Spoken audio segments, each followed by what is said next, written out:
my name's Gary. Welcome to my video thing. So the main project that I want to talk about in this video series is this crazy album that I'm trying to write and record in my basement.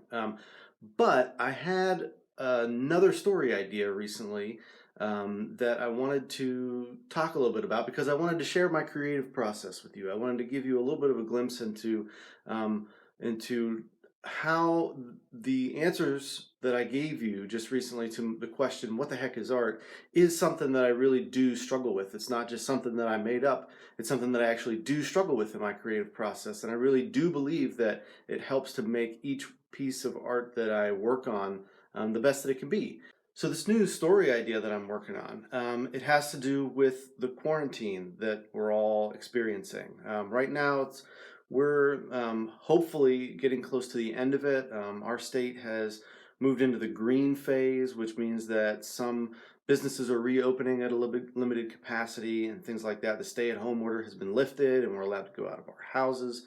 I've returned to work in the office on a part-time basis, so things are starting to open up a little bit. But this anxiety and this fear and this crazy time that we've all gone through with this COVID epidemic has really been kind of weighing on my mind, and it's something that I wanted to kind of use to create some art.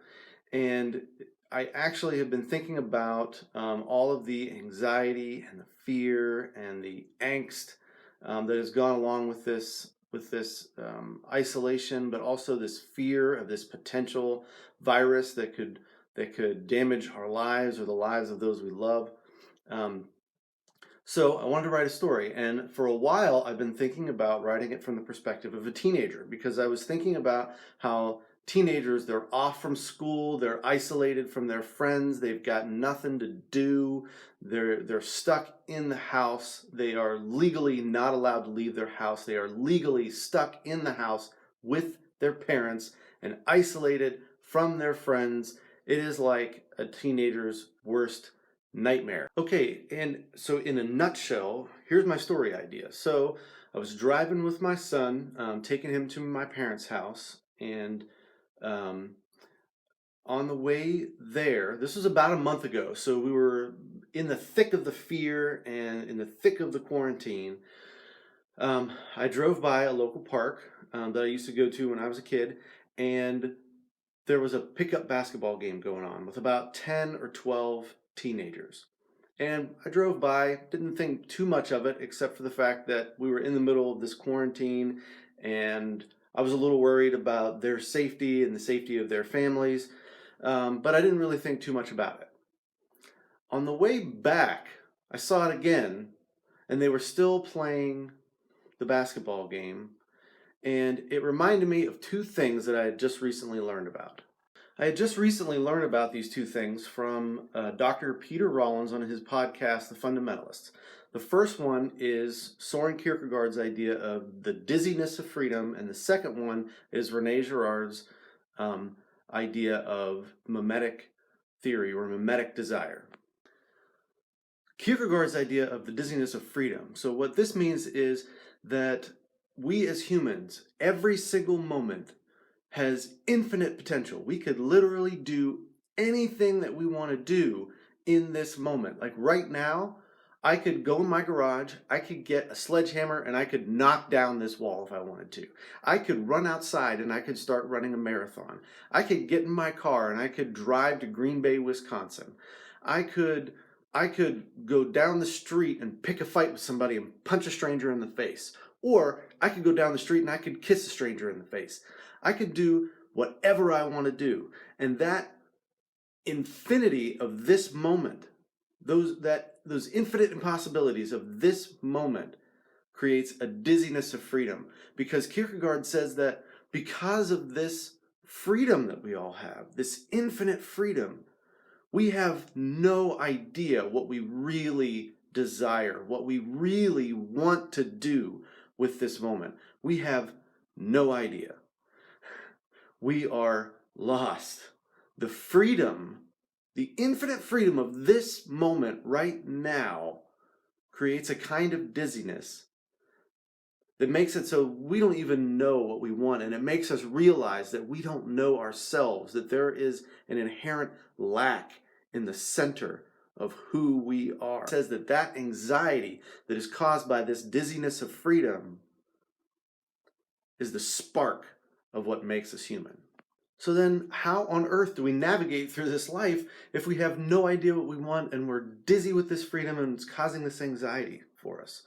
Well, I believe that Rene Girard would say that we learn what we want, what we desire in each moment by copying the desires of other people. His Memetic Theory talks about just that. He says that because we don't know what we truly want in our heart of hearts, we look around at other people and we say, oh, they look happy.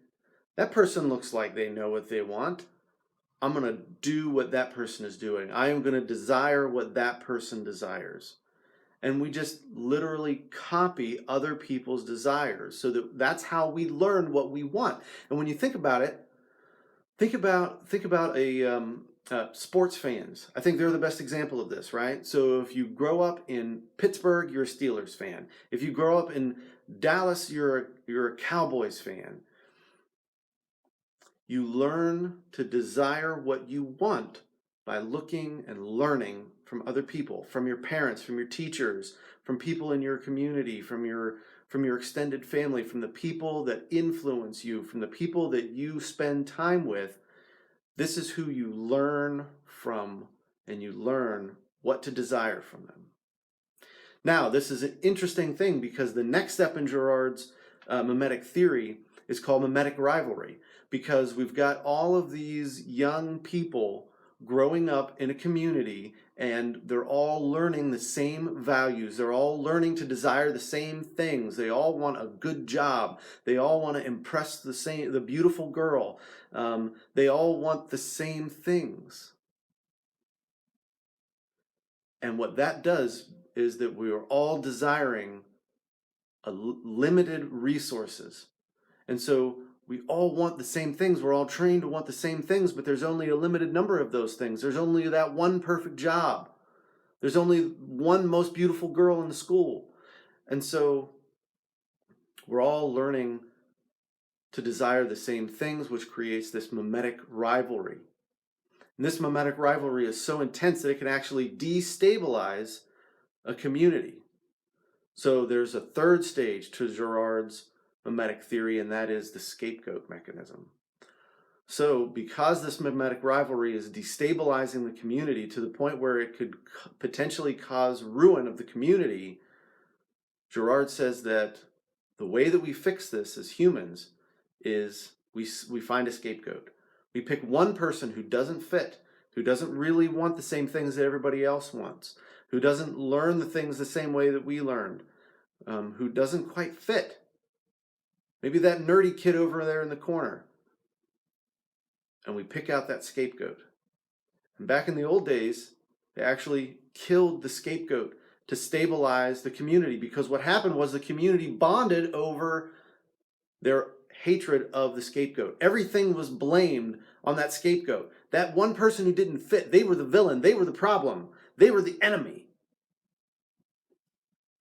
And the whole community saves themselves from the brink of collapse by uniting against the scapegoat.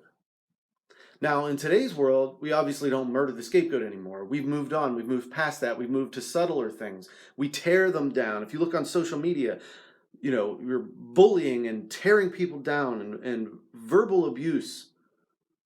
And that's something that unites us. And it's something that builds us up. We build ourselves up. We build each other up by tearing people down. Look at this person. This person is different.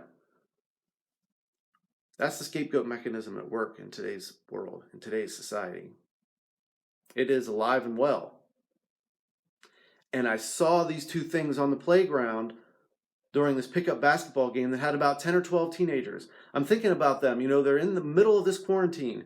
They're home from school. They've got nothing to do, and they're stuck at home with their parents. And this one kid gets this idea, I'm going to go to the park and play basketball. And And maybe he's going down the street and kids in their homes are bored to death and they have no idea what to do, and all of a sudden they hear this basketball being bounced down the sidewalk. Oh, that's a great idea. I'm going to do that. That's what I want too. And then suddenly you've got a pickup game together with 10 or 12 kids. And they've all, with this dizziness of freedom, they have no idea what they want to do. And they're learning what they want in this moment from this one kid with a basketball. And then they get there, right? They get there and they're playing this game, and we're all learning what we want from each other. And we all want to be on the winning team, right? But there can only be one winner. But not only that, we all want to be the star player of that winning team, but there can only be one of those. And so it causes this frustration, this angst, this anxiety. And what do we do with this angst and anxiety? We unleash it all on this poor, unsuspecting scapegoat, this nerdy kid over there in the corner, this kid who doesn't know how to play basketball, this kid who's bringing our team down so that we can't win.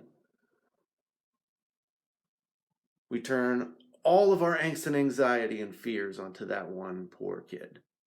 That's what I saw in this basketball game, this whole history of humanity unfolding in this basketball game. This basketball game was, for some reason, for me in that moment, a glimpse, a microcosm of human history and this Memetic Theory unfolding.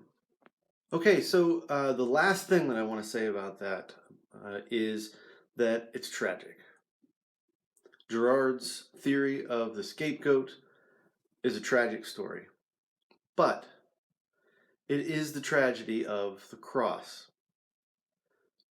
Christ came, God came to earth and became a scapegoat and died the death of a scapegoat, humiliated, beaten. But then he rose again to give new life, to show that there is hope for humanity. There is hope for the scapegoat. He came and he died and he rose again for those who are marginalized, for those who are oppressed, for those who are stepped on and beaten down. So if you have ever been put down so that somebody could build themselves up, Christ died for you to show you that there is hope, there is new life, there is resurrection. So the story of Girard's Memetic Theory is about life and death and resurrection. Just like I talked about with What the Heck is Art? And so, what I want to do over the next few videos that I'm going to do is I want to walk you through the story that I'm working on and walk you through my creative process of how I try to turn this like crazy, weird jungle of an idea into a little nugget of truth that I can share as a story or as a poem or something. I'm not exactly sure yet, but I want to take some time over the next few videos to kind of walk you through those steps that I take to try to hold opposites and get rid of my own selfish agenda in order to create the best product, the best piece of art that I can.